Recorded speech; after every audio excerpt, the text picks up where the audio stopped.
Imagine civilization as we know it has come to an end. How would you survive in this post-apocalyptic world? The ability to forage, to discern the edible from the lethal, becomes paramount.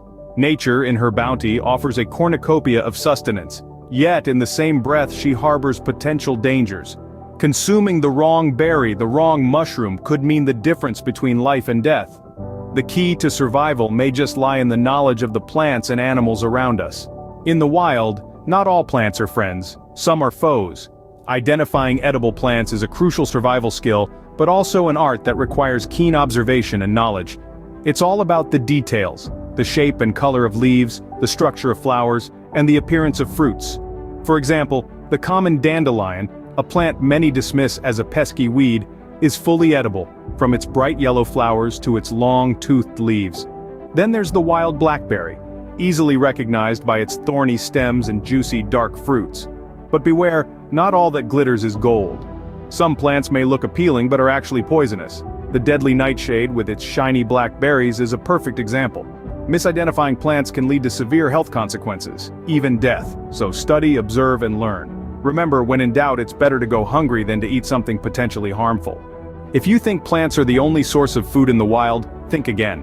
The world of edible insects and small animals is vast and nutritious. Insects, for instance, are protein powerhouses. Crickets, mealworms, and even ants can provide you with essential nutrients. Now, safely capturing these little critters requires some finesse. You'll want to aim for slow-moving insects, as they're easier to catch.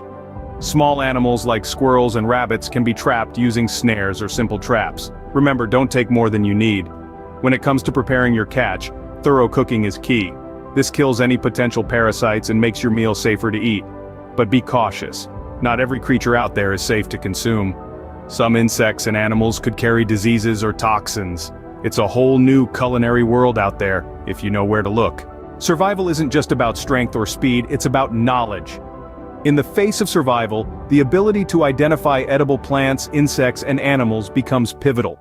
This knowledge is not just a skill, but a lifeline, a tool that can tip the scales in your favor. Remember, in the wild, the right decisions are often the difference between life and death. So, equip yourself with knowledge, for it is the best weapon in a post-apocalyptic world.